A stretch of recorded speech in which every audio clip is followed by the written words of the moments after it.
신앙 고백 하겠습니다. 나는 전능하신 아버지 하나님 천지의 창조주를 믿습니다. 나는 그의 유일하신 아들 우리 주 예수 그리스도를 믿습니다. 그는 성령으로 잉태되어 동정녀 마리아에게서 나시고 본디오 빌라도에게 고난을 받아 십자가에 못 박혀 죽으시고 장사된 지 사흘 만에 죽은 자 가운데서 다시 살아나셨으며 하늘에 오르시어 전능하신 아버지 하나님 우편에 앉아 계시다가 거기로부터 살아있는 자와 죽은 자를 심판하러 오십니다.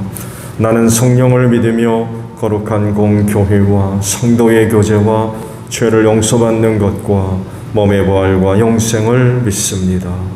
아멘. 108장 부르시죠.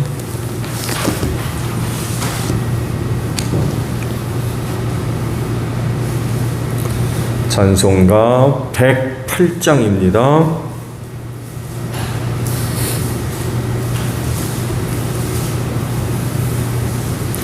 그 어린 주 예수 놀 자리 없어 그 귀하신 몸이 구유에 있네. 저 하늘 별들이 반짝이는데 그 어린 주 예수 꼴 위에 자네 저 육축 소리에 아기 잠깨나 그 순하신 예수 우시지 않네. 그 귀한 예수를 나 사랑하니 새날이 밝도록 함께 하소서. 주 예수 내 곁에 가까이 계셔 그 한없는 사랑 늘 베푸시고 온 세상 아기들 다 품어주사 주 품 안에 안겨 살게 하소서. 아멘. 마태복음 1장입니다.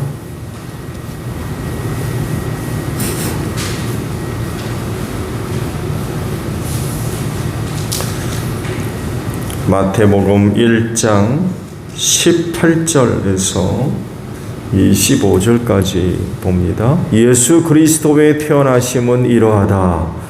그의 어머니 마리아가 요셉과 약혼하고 나서 같이 살기 전에 마리아가 성령으로 잉태한 사실이 드러났다. 마리아의 남편 요셉은 의로운 사람이라서 약혼자에게 부끄러움을 주지 않으려고 가만히 파혼하려 하였다. 요셉이 이렇게 생각하고 있는데 주님의 천사가 꿈에 그에게 나타나서 말하였다. 다윗의 자손 요셉아, 두려워하지 말고 마리아를 내 아내로 맞아들여라. 그 태중에 있는 아기는 성령으로 말미암은 것이다. 마리아가 아들을 낳을 것이니 너는 그 이름을 예수라고 하여라. 그가 자기 백성을 그들의 죄에서 구원하실 것이다.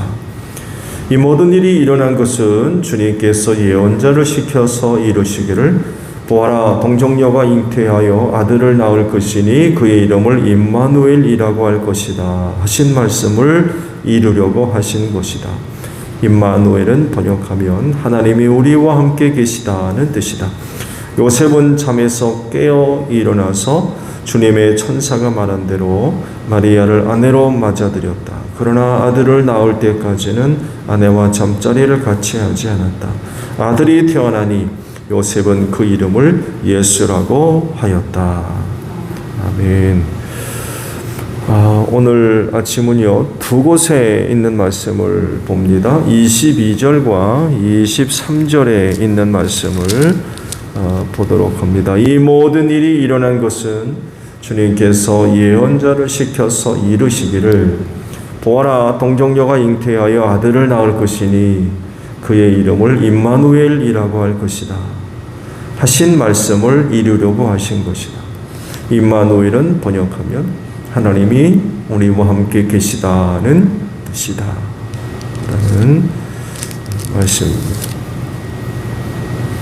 예수님의 출생은 하나님의 뜻과 그리고 계획하에 일어난 일이죠. 인간이 에덴 동산에서 타락한 이후 그들을 죄와 사망에서 구원하시기 위해 세우신 계획이었습니다. 처음에는 이를 가리켜서 여자의 후손으로만 계시가 됐죠. 그래서 여인의 후손이 누구를 의미하는지 몰랐어요. 그런데 시간이 흐르면서 그 여인의 후손이 누구인지 서서히 드러내시죠. 점점 이제 구체화 되어집니다. 그 중에 하나가 이제 이사야 선지를 통해서 계시하신 말씀입니다. 이 말씀이 오늘 아침에 주신 말씀으로 이사야 7장 14절에 있는 말씀을 마태가 인용을 하셨죠. 이렇게 점점 구체적으로 계시를 이제 드러내시다가 드디어 때가 되었을 때에 요셉에게 확실하게 계시를 하셨죠. 약혼녀 마리아를 통해서 여자의 후손이 태어나실 것을 알려주십니다. 하나님 편에서 보게 되면 참 뜻깊은 일이지요. 오랜 기간 동안 계획하신 일이 성취되는 그런 그 사건이었기 때문에 남다른 그런 그 의미가 있었죠. 아마 하늘에서는 큰 잔치가 벌어졌을지도 몰라요. 하나님이 무척 기뻐하시는 그런 그 일이 되어졌죠. 그렇지만 막상 인간 세상에서 이루어졌을 때에는 감당할 수 없는 그런 일이었죠. 요셉에게 아마 이와 같은 일들이 계시됐을 때에 감당하지를 못했죠. 둘이 같이 살기 전에 마리아에게서 나타난 잉태의 증상이 아마 굉장히 당황스럽게 만들었을 겁니다. 그래서 말씀에 있듯이 가만히 끊으려고 했다고 그러죠. 감당할 수 있었다면 뭐 그렇게 했겠습니까? 근데 감당할 수 없으니까 마리아와의 관계를 이제 끊으려고 했던 거죠. 그렇지만 천사를 보내셔서 지금 일어나고 있는 일이 어떤 일인가를 알려주셨죠. 성령으로 말미암아 잉태된 거다 라고 알려주십니다. 그러시면서 마리아가 아들을 낳을 텐데 이름을 예수라고 지어라. 그 백성을 죄에서 구원하실 자다 라고 이제 알려주십니다. 마태복음의 저자 마태는요, 동정녀 마리아에게서 일어난 일이 하나님의 뜻과 또 하나님의 계획하에서 일어난 일임을 이사야 선지자의 글을 인용을 해서 이제 설명을 하고 있죠. 동정녀 마리아에게서 일어난 일은 전에 하나님께서 이사야 선지를 통해서 주셨던 그 말씀이 이루어진 거다 라고 설명을 하고 계신 거죠. 그러나 그럼에도 불구하고 천사를 통해서 꿈에 그 계시를 받기 전에는 이건 뭐 이해할 수 없는 일이었죠. 받아들일 수 없는 그런 일이었고, 그렇지만 천사를 보내서 요셉에게 지금 일어나고 있는 일들에 대해서 설명을 주었을 때에 요셉의 그 반응을 오늘 그 말씀 속에서 발견할 수 있죠. 간단하게 요약하면 두 가지입니다. 믿고 순종하는 거였습니다.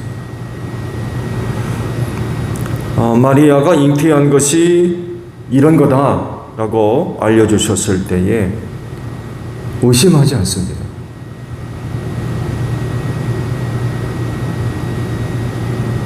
그리고 저항하지 않습니다. 거부하지 않습니다. 그런 게 어디 있느냐고 하면서 부정하지도 않습니다. 그렇게 말씀하실 때에 믿어요, 그냥. 뭐 이해를 부탁하고 설명을 부탁하고 뭐 그러지를 않아요. 그렇다라고 하니까 그런 줄 알고 믿어요.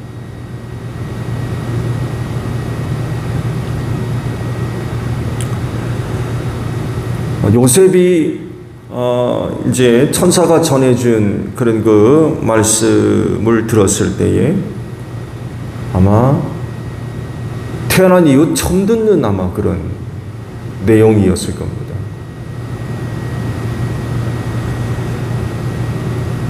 남자로서 알고 있는 것과 전혀 다른 이야기를 하고 있거든요. 다른 이야기가 아니라 좀 틀린 이야기죠.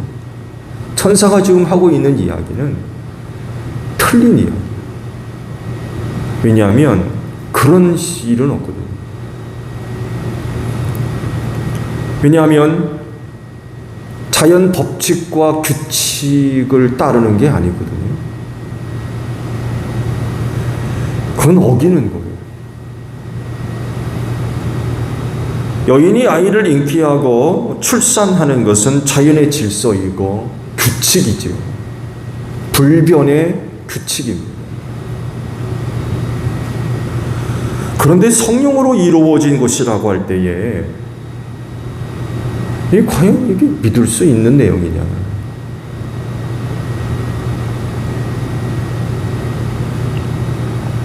쉽지 않은 거죠. 왜냐하면 인간은요, 자연의 질서와 규칙과 법칙을 따라 살기 때문에 그래요. 지금까지 모든 인간은 자연의 규칙, 법칙, 질서 벗어날 수가 없어요. 따를 수밖에 없습니다.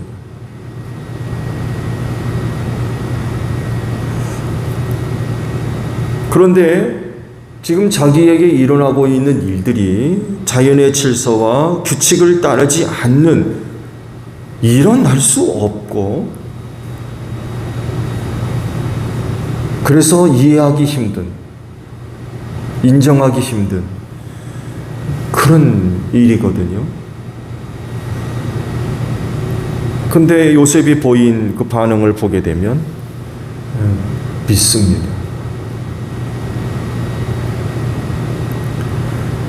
그래서 마리아를 아내로 맞아들였던 거죠.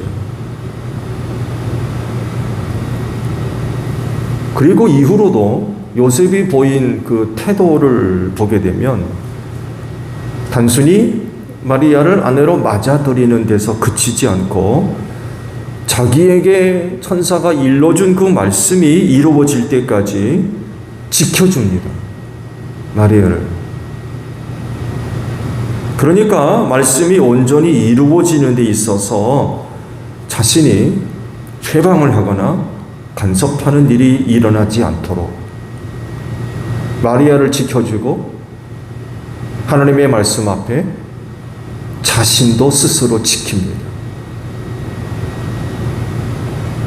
온전히 성령님의 간섭과 역사가 이루어질 수 있도록 하는 거죠.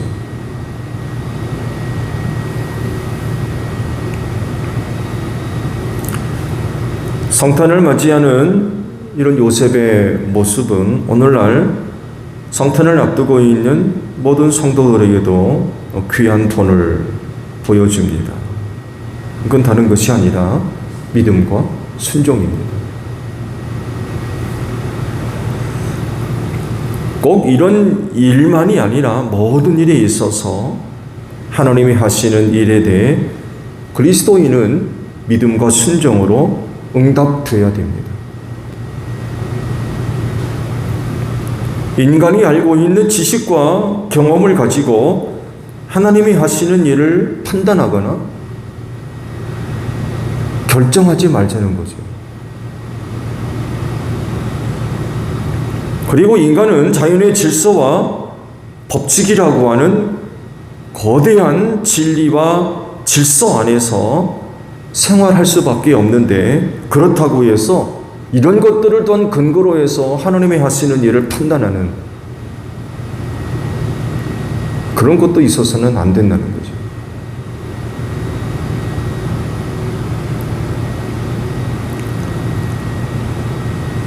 성령의 능력의 역사는 제한이 없고 또한 한계가 없죠.